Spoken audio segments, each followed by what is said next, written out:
پست کو بالا کر دے، قوت عشق سے ہر پست کو بالا کر دے، دہر میں اسم محمد سے اجالا کر دے، دہر میں اسم محمد سے اجالا کر دے۔ موجودہ ماحول کے تناظر میں علامہ اقبال کی یہ نظم بہت سمجھیے کہ کل سے ذہن میں گونج رہی ہے۔ یہ مال و متاع، یہ رشتہ و پیوند، یہ مال و متاع، یہ رشتہ و پیوند، بتان وہم و گما، لا الہ الا اللہ۔ اگرچہ بت ہیں جماعت کی آستینوں میں، اگرچہ بت ہیں جماعت کی آستینوں میں، مجھے ہے حکم اذاں، لا الہ الا اللہ۔ مجھے ہے حکم اذاں، لا الہ الا اللہ۔ بہار ہو کے خزاں، بہار ہو کے خزاں، لا الہ الا اللہ۔ بہار ہو کے خزاں، چاہے کوئی دور ہو، چاہے کوئی حالات ہو، چاہے کچھ بھی آندھیاں چلیں، چاہے طوفان اٹھے، لا الہ الا اللہ قیامت تک کے لیے باقی رہے گا اور قیامت تک باقی رہے گا۔ لا الہ الا اللہ، بہار ہو کے خزاں، لا الہ الا اللہ۔ بہرحال آج کا جو عنوان میں نے بہرحال سوچا، کچھ 2 جمعہ پہلے سے یہ عنوان ذہن میں چل رہا تھا اور آج اسی عنوان پر بات کروں گا۔ آخر میں کچھ حالات پر اگر وقت بچے گا تو بات سمجھی کروں گا۔ حضرت امام اعظم ابو حنیفہ رحمۃ اللہ علیہ، یا یقینی طور پر سمجھے کہ ساری دنیا میں حنفی مسلک کا سمجھے کہ بہت زیادہ حنفی مسلک کے ماننے والے ہیں، اور امام اعظم ابو حنیفہ رحمۃ اللہ علیہ کہ 4 مسالک ہیں، یعنی 4 ائمہ کی سمجھے کہ تقلید کرتے ہیں۔ ان 4 ائمہ میں حضرت امام اعظم ابو حنیفہ سمجھے کہ ایک امام ہے۔ چاروں ائمہ کی بات نہیں کروں گا۔ اور حضرت امام اعظم ابو حنیفہ رحمۃ اللہ علیہ کا جو دور ہے، ہم جو حنفی ہیں وہ سمجھیے کہ حنفی ہو یا شافعی ہو یا مالکی ہو یا حنبلی ہو، یہ سب اپنی جگہ درست ہیں۔ ان میں سمجھیے کہ قرآن اور حدیث کے مسئلوں کا انٹرپریٹیشن الگ الگ انداز سے ہوا ہے، لیکن کوئی مسلک غلط نہیں ہے۔ یہ بات ہم اپنے ذہن میں بٹھا لیں۔ قرآن اور حدیث سے ہٹ کر کوئی سمجھے کہ یہ ائمہ نے تعلیم نہیں دی ہے۔ اب مختلف انٹرپریٹیشنز ہیں، وہ انٹرپریٹیشنز سمجھے مختلف دور اور مختلف ادوار میں انٹرپریٹیشنز ہیں۔ اب جیسے رسول کریم صلی اللہ علیہ وسلم کے دور میں تراویح کی نماز پڑھی گئی، لیکن تراویح کی نماز 20 رکعت مستقل نہیں پڑھی گئی۔ کبھی کبھی سمجھیے کہ اللہ کے رسول صلی اللہ علیہ وسلم رمضان میں اپنے حجر مبارک سے نکلتے اور 20 رکعت تراویح کی نماز ہوتی تھی، کوئی مستقل تراویح کی نماز نہیں تھی۔ لیکن حضرت عمر بن خطاب کا جب خلافت کا دور آیا تو آپ سمجھیے کہ رضی اللہ تعالیٰ عنہ نے تراویح کی نماز کو سمجھیے کہ باضابطہ اہتمام کیا، مساجد باضابطہ تراویح کی نماز کا اہتمام کیا۔ اور پھر ایک سمجھیے کہ روایت جو بری مصدقہ روایت آتی ہے کہ مسجد کے باہر تراویح مسجد میں ہو رہی تھی، حضرت علی کرم اللہ وجہہ سمجھے کہ آئے اور دیکھا کہ مسجد میں بہت ہی خوش و خضو کے ساتھ تراویح کی نماز ہو رہی ہے، تو حضرت علی کرم اللہ وجہ نے حضرت عمر کو دعائیں دی، اللہ عمر کے درجات کو بلند کرے، کہ عمر نے یہ سمجھی کہ ایک بہتر روایت شروع کی ہے اور ایک بہتر کام کو مستقل قرار دیا۔ تو سمجھے کہ اپنا اپنا ایک انٹرپریٹیشن سمجھے ہوتا ہے، وہ انٹرپریٹیشن کے مطابق یہ چاروں جو ائمہ ہیں ہمارے، وہ چاروں ائمہ نے فقہ کو اپنے اپنے انداز سے سمجھایا۔ آج جو سمجھیے کہ میرا عنوان ہے حضرت امام اعظم ابو حنیفہ رحمۃ اللہ علیہ، اور آپ کی ذہانت اور آپ کی سوچ، اور پھر حکومتوں کا بڑا دباؤ، بڑی سختیاں، جیل و بند، قید، یہ ساری چیزوں کو سمجھے کہ حضرت امام اعظم ابو حنیفہ رحمۃ اللہ علیہ نے برداشت بھی کیا۔ اور اب اندازہ لگائیے کہ امام اعظم کے مقام اور مرتبے کا، کہ وقت کا سمجھے کہ بادشاہ، صدر القاضی یعنی چیف جسٹس جس کو کہتے ہیں، وہ چیف جسٹس مقرر کرنے کے لیے 4 سمجھے کہ اصحاب کا انتخاب کیا، جس میں حضرت امام اعظم بھی تھے، حضرت سفیان ثوری رحمۃ اللہ علیہ بھی تھے۔ تو بہرحال ان کو باضابطہ وہ بلا رہا ہے سمجھے حکمراں، لیکن یہ جانے نہیں۔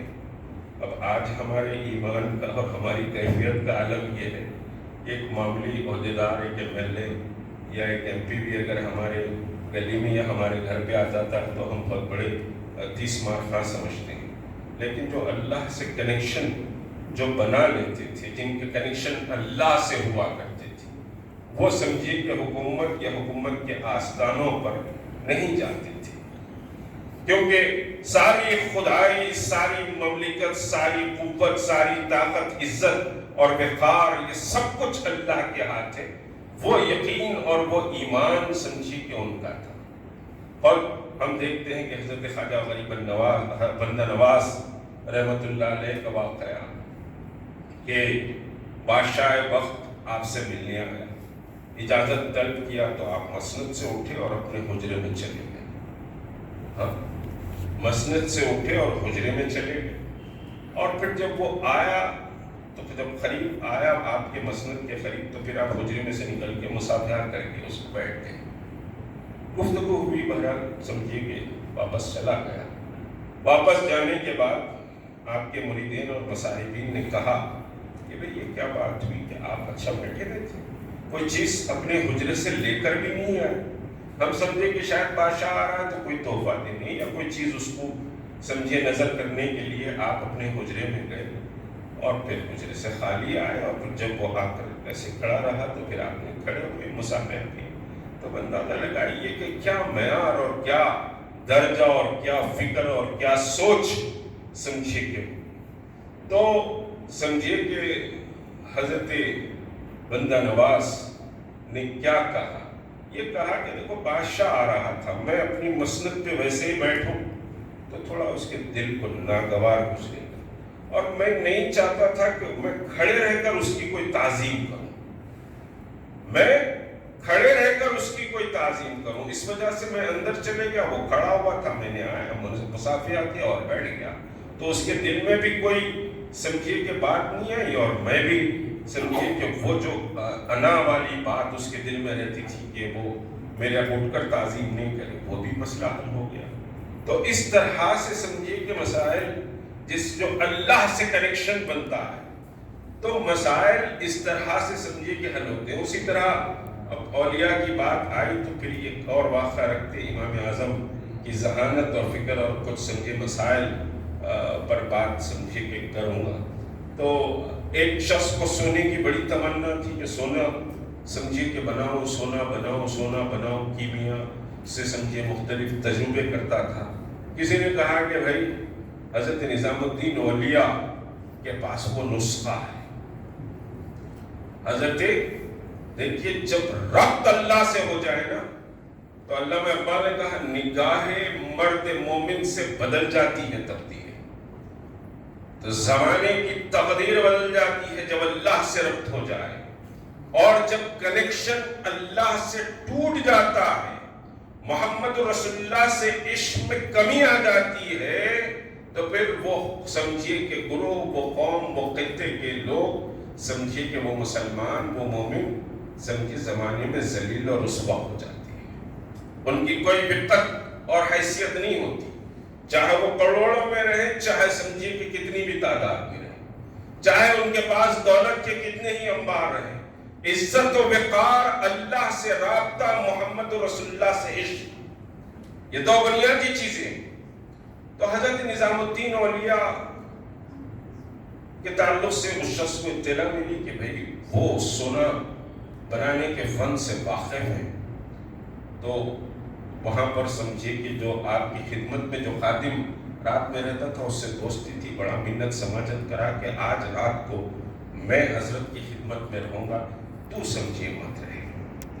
تو اب وہ شخص جس کو سونے کی بڑی تمنا تھی وہ آیا اور سمجھیے کہ پانی رکھا، بنا رکھا. حضرت کی نگاہ جو نگاہ سمجھیے جب رابطہ بنتا ہے نا تو ساری کائنات ان کے سامنے یوں آ جاتی ہے، یوں آ جاتی ہے. اور پھر دریا میں کھوڑے ڈال بھی دیں تو دریا پہ تیر کر نکل جاتے ہیں.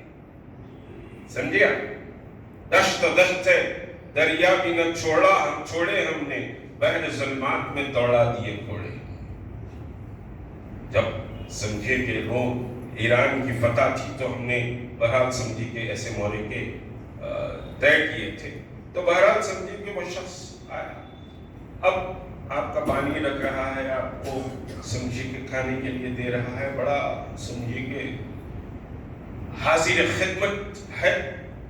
اب رات میں تہجد کا وقت ہوا، اب اللہ والوں کی جو نظر ہوتی ہے وہ نظر اللہ سمجھے کہ اللہ کی آنکھ سے اللہ والے دیکھتے ہیں.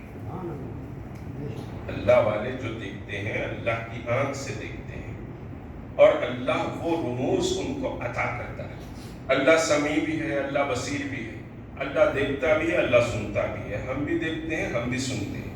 وہ صفات جو اللہ کے، یہ الگ فلسفہ ہے، وہ صفات جو اللہ کے ہیں وہ اللہ نے بندوں کو عطا کیے.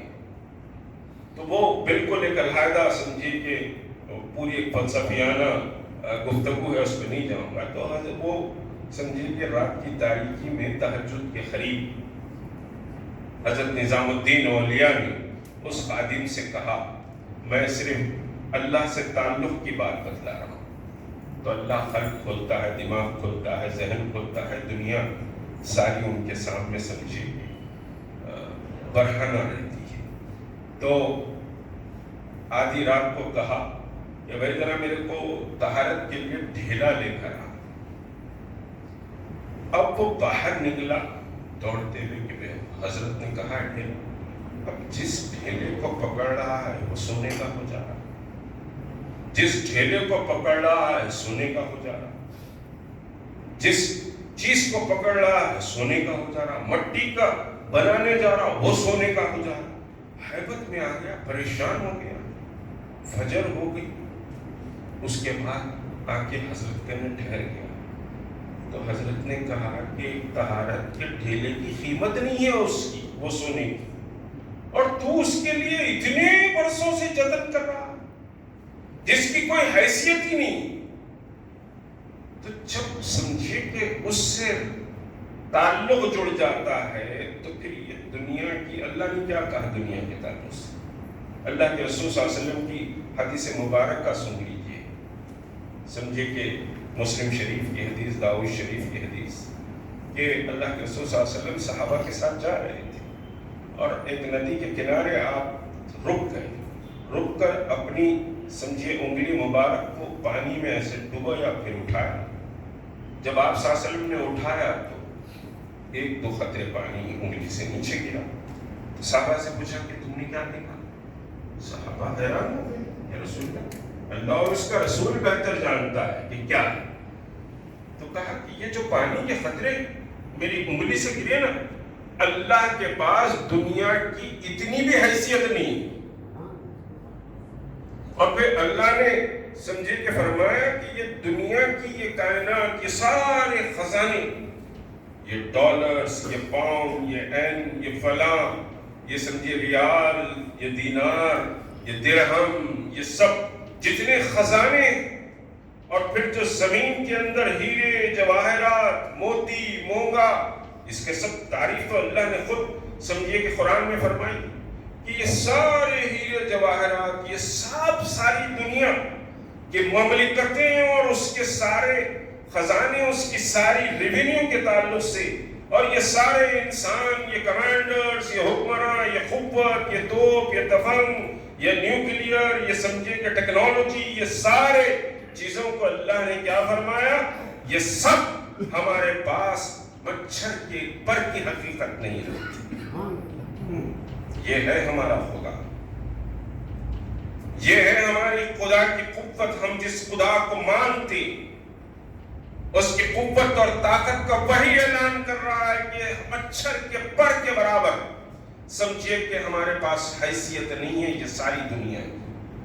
اور پھر فرمایا کہ ہم جب چاہیں اس کو لپیٹ دیں، یہ پہاڑ روئی کے گولوں کی طرح اڑیں گے، سب کچھ قدم ہو جائے گا۔ تو یہ اللہ بصیرت دیتا ہے، یہ اللہ علم دیتا ہے، یہ اللہ عقل دیتا ہے، یہ اللہ فراست دیتا ہے۔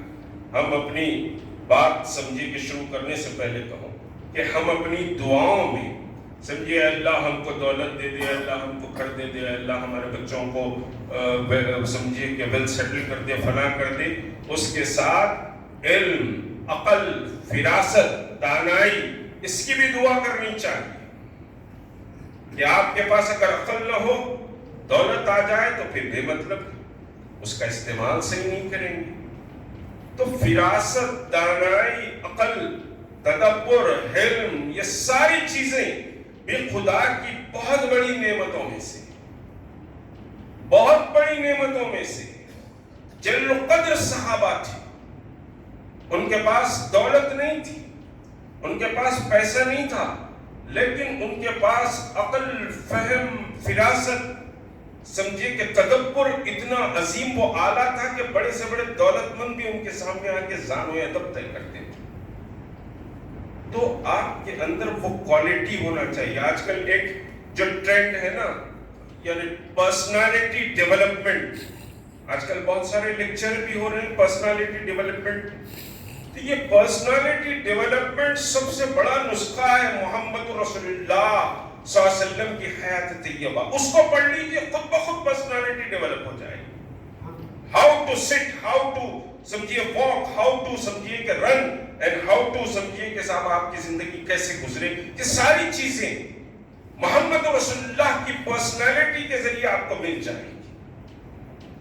اب اس کے بعد اور پڑھتے آئے تو پھر اصحاب نبی کریم صلی اللہ علیہ وسلم کی حیات طیبہ کہ انہوں نے اپنی پرسنالٹی کو کیسے ڈیولپ کیا۔ ارے یار، جن کا سمجھیے کہ اس سوسائٹی میں، اس سماج میں کوئی ریسپیکٹ نہیں تھا، کوئی مقام نہیں تھا، کوئی ان کی طرف دیکھتا بھی نہیں تھا، لیکن جب دامن محمد رسول اللہ سے وہ جوڑے، جب قرآن سے اپنے رشتے کو انہوں نے جوڑا تو دنیا کے امام بنا دیے گئے۔ تو یہ کیسا پرسنالٹی ڈیولپمنٹ ہوگا؟ مجھے حیرت ہوتی ہے کہ بعض یوتھ کہتے ہیں وہ ہم پرسنالٹی ڈیولپمنٹ لیکچر میں گئے تھے۔ محمد رسول اللہ سے بڑھ کر کوئی اور پرسنالٹی ڈیولپمنٹ، کوئی اور اکنامسٹ ہے، کوئی اور ایجوکیشنسٹ ہے، کوئی اور ریفارمر ہے، رسول سے بڑھ کر کوئی اور نہیں۔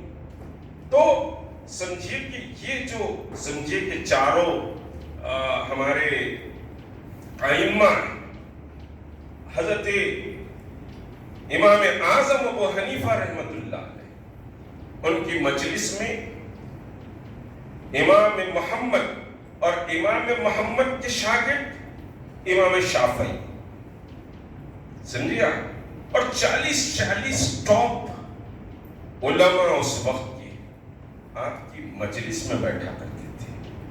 اب جو دانائی اور جو تدبر اور جو فکر ہے اس کے سمجھے کہ کچھ باتیں آپ کے گوش گزار کر دوں، تاکہ بہت کم سبجیکٹ آتا ہے حضرت امام اعظم کا۔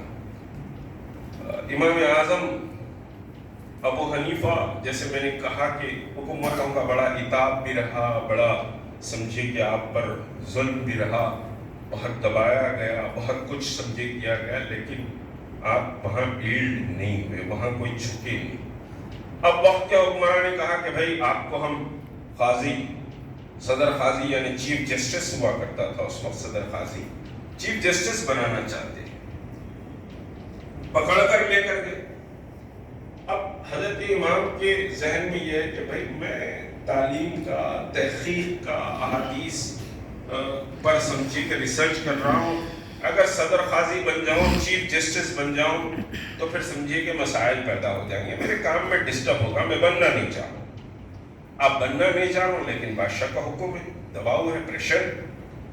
اب آپ دانائی اور عقل کی بات یہیں سے میں سمجھے کہ شروع کر رہا ہوں، 2-4 واقعات کی رد پاؤں گا۔ تو بادشاہ کے پاس پہنچے، اب اس کے بعد انہوں نے کہا کہ دیکھیے بھائی، میں اس قابل نہیں ہوں کہ میں چیف جسٹس بنوں یعنی صدر قاضی بنوں، میں اس قابل نہیں ہوں۔ بادشاہ نے کہا میں بنا رہا ہوں، میں بنا رہا ہوں۔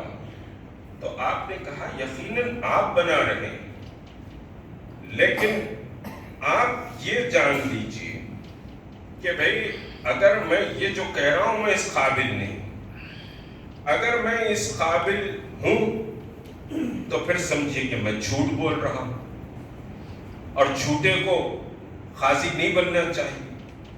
اچھا اگر میں اس قابل نہیں ہوں تو پھر سمجھیے کہ صاحب آپ ایک غلط آدمی کو صدر قاضی چیف جسٹس بنا رہے ہیں، تو آپ بتائیے کہ میں قابل ہوں کہ نہیں ہوں۔ بادشاہ مخمصے میں پھنس گیا۔ بادشاہ بولا کہ بھئی میں قابل ہوں، اگر بول دوں گا تو پھر یہ پوچھیں گے کہ میں اس کی سمجھے کہ کیا تحقیق ہے، میں قابل ہوں۔ تو اس طرح سے دانائی سے سمجھے کہ بڑی ہوشیاری سے آپ وہاں سے سمجھے نکل گئے۔ اب ایک مجلس میں بیٹھے ہوئے ہیں، جلیل القدر سمجھے ائمہ بیٹھے ہوئے ہیں اس مجلس میں، اس وقت کے ٹاپ فقہا بیٹھے ہوئے۔ اب اندازہ لگائیے کہ ایک سمجھے کہ خاتون آئی، ایک خاتون آئی اور ایک خاتون آ کر ایک سیب جو ایک طرف بہت سرخ ہے، دوسری طرف ہلکی سرخی ہے، وہ سیب سمجھیے کہ آپ کے پاس سارا مجمع آپ کے شاگرد اور سمجھے محسن بیٹھے ہوئے تھے، تو وہ سیب آپ کے طرف بھیجا۔ اب لوگوں نے سمجھا کہ بھئی وہ خاتون سیب کا نذرانہ دینے آئی ہے، سیب سمجھے کہ حضرت کو دی۔ آپ نے اس سیب کو بڑا غور سے دیکھا، دیکھ کر اس سیب کو کاٹ دیا اور کاٹ کے واپس کر دیا۔ اب لوگ پورے شاگرد اور پھر بڑے بڑے ٹاپ کے ائمہ وہ پریشان کہ بھئی آخر بات کیا کہ بھئی سیب کو کاٹے اور دے دیے واپس۔ کہا کہ حضرت یہ کیا معاملہ ہے؟ تو فرمایا کہ وہ عورت آئی اور یہاں سب مرد بیٹھے ہوئے تھے اور اس کو سمجھے سوال کرنا تھا، تو پھر نہ اس نے کوئی سوال کیا نہ کچھ کیا، ایک سیب بھیجا، سیب کاٹے اور آپ دے دیے۔ تو اس کو سوال کرنا تھا کہ ایام حیض جو سرخ سمجھیے ہے، وہ سرخ سے اگر کم سرخ جو پیچھے سیب کا حصہ ہے وہ حصے میں آ جائے تو کیا غسل کر لے، پاکی ہو جائے گی؟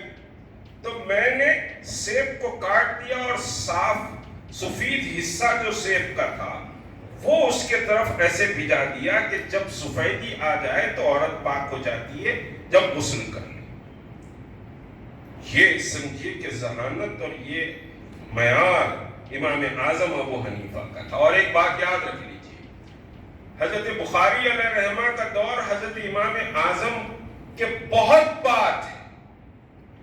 حضرت امام اعظم ابو حنیفہ ایک روایت کے مطابق تو اپنے بچپن میں حضرت علی کا دیدار کیے، اور سمجھیے کہ بعض صحابہ جیسے حضرت انس بن مالک کی عمر 57 سال کی آتی ہے، اور دوسرے اور صحابہ ہیں جن کی عمریں 103 سال 104 سال کی بھی، ان کا بھی دیدار حضرت امام اعظم ابو حنیفہ نے کیا ہے۔ اور بہت سے ائمہ نے لکھا ہے کہ حضرت امام اعظم ابو حنیفہ رحمۃ اللہ علیہ کا مقام حضرت بخاری علیہ رحمہ سے بھی بڑا ہے۔ کیونکہ آپ نے فقہ کی پوری تشریح کی. ایک شخص آپ کے پاس آیا, آ کر کہا کہ بھائی میں نے قسم کھائی, میں نے قسم کھائی کہ اگر میری, سمجھیے کہ آج یہ 4 نمازوں میں سے, یعنی صبح صبح اس نے قسم کھائی اپنی بیوی سے, یہ 4 نمازوں میں سے اگر سمجھیے ایک نماز بھی میں نہیں پڑھ سکا سورج غروب ہونے سے پہلے, سمجھیے کہ اگر سورج غروب ہونے سے پہلے اگر میں نماز نہیں پڑھ سکا تو پھر تجھ پر طلاق. اور وہ اس وقت سمجھے غسل جنابت اس پر فرض تھا, غسل کرنا اس پر فرض تھا. اب مختلف لوگوں کے لیے گیا, کہا کہ بھئی میں غسل کر بھی لیا تو بھی طلاق کی میں نے قسم کھائی, اور پھر اگر نماز نہیں ہوئی تو بھی سمجھے طلاق, یعنی دونوں صورتوں میں طلاق. غسل کر بھی لیا تو طلاق, اور نماز چھوٹ گئی مغرب تک, سورج کے ڈھلنے تک, یعنی مغرب کی نماز تک, یعنی ظہر عصر مغرب چھوٹ گئی, اگر ایک نماز بھی اگر اس میں سمجھیے کہ میں نہیں پڑھ سکا تو بھی طلاق. اب مختلف اس وقت فقہا کرنے گیا, سب نے کہا کہ کمبخت کیا قسم کھایا, دونوں طرف سے سمجھیے کہ طلاق ہو رہی ہے اور بیوی تو تیری چھوٹ جائے گی. اب بڑا غم تھا, بڑا افسوس تھا. کسی نے اس کو کہا کہ امام سے جا کر مل لو, امام اعظم سے, ابو حنیفہ سے جا کر مل.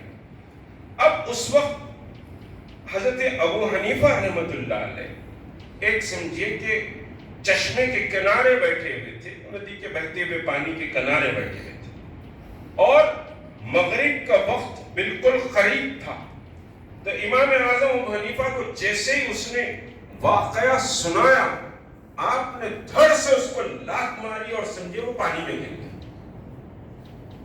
پانی میں گر گیا. لوگوں نے کہا, اور اس نے کہا کہ ارے حضرت میں آپ سے مسئلہ پوچھنے آیا ہوں, آپ مجھے لات مار رہے ہیں. اس نے کہا کہ کمبخت تیرا غسل ہو گیا, جا نماز پڑھ لے. تیرا غسل ہو گیا, جا نماز پڑھ لے. تو اس طرح سے فقہ کو سمجھیے کہ امام اعظم ابو حنیفہ رحمۃ اللہ علیہ نے سمجھایا. اور امام اعظم کے دربار میں امام محمد بیٹھتے تھے, امام شافعی بیٹھتے تھے, اور دوسرے جل القدر سمجھے کہ علماء بیٹھتے تھے. اور ایک آخری سمجھے کہ بات سن لیجیے, بادشاہ وقت نے ایک شخص کو سزا دی. کیا دیکھیے معیار, بادشاہ وقت نے ایک شخص کو سزا دی. سزا دے کر کہا کہ تو سورج کے ڈھلنے سے پہلے میری مملکت سے چلے جائے گا تو تیری جان بخشی جائے گی, ورنہ تیرا قتل کر دیا جائے گا. اب سمجھیے کہ سب سے مسئلہ پوچھ رہا ہے, سب بولے کہ بھئی وہ تو کچھ بھی نہیں سکتا. اب مملکت اتنی بڑی کہ سورج غروب ہونے سے پہلے مملکت کا بارڈر کراس نہیں کر سکتا. امام کے پاس کسی نے بھیجا ہے, کہا کہ میں کیوں پریشان ہو رہا, محل کے بازو کی مسجد میں چلے جا, محل کے بادشاہ کے محل کے بازو کی مسجد میں جا کے ٹھہر جا. بولا کہ بچ جاؤں گا, ارے نہیں بچ جائے گا تو ٹھہر جا.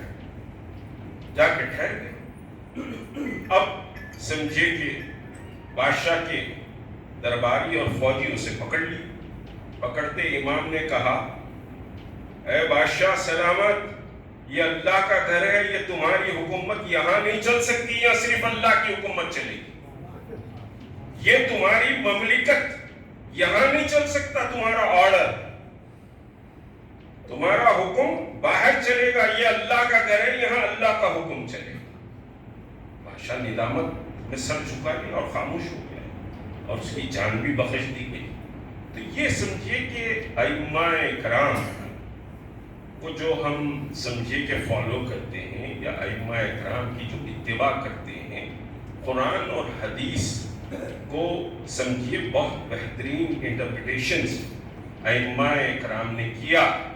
یعنی ہم ہی مطلب نکال لیں گے, ہم ہی دیکھ لیں گے, ٹھیک ہے, اس پر کوئی میں تبصرہ نہیں کروں گا. لیکن ائمہ کی جو تخلید ہے, ائمہ کی تخلید اس وجہ سے ہے, اور حضرت امام اعظم ابو حنیفہ رحمۃ اللہ علیہ کا مقام حضرت بخاری علیہ الرحمہ سے بڑا ہے، اس وجہ سے کہ آپ کے دور کے بہت بعد کا دور حضرت بخاری کا ہے۔ یعنی اس کا معنی یہ نہیں کہ حضرت بخاری علیہ الرحمہ کا مقام سمجھے کہ کچھ کم ہو گیا، کچھ فلاں ہو گیا، ایسا نہیں ہے۔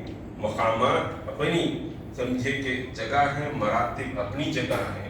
تو احناف حضرت امام اعظم ابو حنیفہ کو مانتے ہیں، اور حضرت امام اعظم ابو حنیفہ رحمۃ اللہ علیہ کی جو زندگی ہے، ظلم، جبر، بربریت کے آگے آپ کبھی سرنڈر نہیں ہوئے، اپنے مقام اور اپنے مرتبے اور اپنے موقف پر ڈٹے ہوئے رہے۔ اور پھر یہ جو حالات ہوئے یقینی طور پر بڑے تباہ کن حالات کا ایک پیش خیمہ ہے، بہت سمجھے کہ تباہ کن حالات کا پیش خیمہ ہے۔ ہم کھا رہے ہیں، ہم پی رہے ہیں، ہم سو رہے ہیں، ہم اٹھ رہے ہیں، یقینی طور پر ہم اپنے آپ کو سکون میں محسوس کر رہے ہیں، لیکن سمجھے کہ اس ملک میں آپ کی شناخت، آپ کی تہذیب، آپ کا مذہب، آپ کی شریعت، آپ کی زبان، آپ کی سمجھے کہ عورتوں کی عفت، آپ کی ان کی عظمت، یہ سب کچھ سمجھے کہ بہرحال اس وقت داؤ پر نظر آتی ہے، اور ظالم کے منصوبے اور سمجھے کہ ان کے پلان اور ان کے طریقے بہت ہی سمجھے کہ الگ اینگل کے، الگ انداز کے ہیں۔ اللہ تبارک تعالیٰ سے دعا ہے کہ اللہ ہمیں سوچنے اور سمجھنے کی توفیق عطا فرمائے۔ اللہ رب العزت ہمارے اندر دین کا جذبہ اور دین کی حریت اور محمد رسول اللہ صلی اللہ علیہ وسلم کا عشق اور اللہ سے اپنے رشتے کو جوڑنے کا وہ ایمان عطا فرمائے۔ ہمارے قلب کی جو سیاہی ہے میرے پروردگار، اس سیاہی کو نور محمد صلی اللہ علیہ وسلم سے منور فرمائے۔ اے اکرم الاکرمین، بہت سمجھے کہ طوفان کے اندیشے ہمارے سامنے نظر آ رہے ہیں۔ اے اللہ تو ظالموں اور جابروں کے قلوب کو پھیر دے۔ اے اللہ تو کن فیکون ہے۔ اے اللہ تو سب کچھ کرنے والا ہے، ہم تو بے بس و لاچار ہیں، ہم مجبور ہیں۔ اے اللہ تو قوت والا، تو طاقت والا، تو تدبیر والا ہے۔ اے اللہ تو اپنی تدبیروں سے اس ملک میں اسلام کو سربلندی عطا فرما۔ اے اکرم الاکرمین، جو بہت سارے بچے اور بہت سارے مسلمان جیلوں میں بند کر دیے گئے تھے، اے اللہ ان کی رہائی کے سامان پیدا فرما دے۔ اے اللہ ان کے گھر والوں کو سکینت عطا فرما۔ اے اللہ مقدمات میں ان کو کامیابی عطا فرما۔ اے اللہ جو سمجھے آنے والے طوفان اور خدشات ہیں، اے اللہ اس دین کو لپیٹنے، اس دین کو کمزور کرنے، اس دین کے مدارس دینیہ کو کمزور کرنے، اے اللہ اس دین کے مدارس کو ٹارگٹ کرنے، اس کے علماء کو ٹارگٹ کرنے، اس کے اساتذہ کو ٹارگٹ کرنے، اس کے طلباء کو نشانہ بنانے کی کوششیں کی جا رہی ہیں، اے اللہ ان کوششوں کو تو ناکام بنا دے۔ اے اللہ تو ان کوششوں کو ناکام بنا دے۔ اے اللہ عقائد کہ جو جھگڑے امت میں ہیں، اے اللہ امت کو متحد فرما دے۔ اے اللہ تیری رسی کو پکڑ کر تیرے سامنے جھکنے والا بنا دے۔ اے اللہ ہمارے قلوب کو پاک فرما دے۔ اے اللہ جو پریشان ہیں ان کی پریشانیوں کو دور فرما۔ اے اللہ جو مجبور ہیں ان کی مجبوریوں کو دفع فرما۔ اے اللہ جو مقروض ہیں ان کے قرضوں کو ادا فرما۔ اے اللہ جو لاولد ہیں ان کو اولاد عطا فرما۔ اے اللہ جن کی اولادیں بگڑی ہوئی ہیں، اللہ ان کو ان کے دلوں میں بس دین کی رونق اور دین کے نور کو پیدا فرما دے، سیدھے راستے پر ان کی اولادوں کو چلا دے۔ اے اللہ ہماری نسلوں کو اسلام پر قائم رکھ۔ اے اللہ ہماری نسل در نسل کو اسلام کے راستے پر چلا دے۔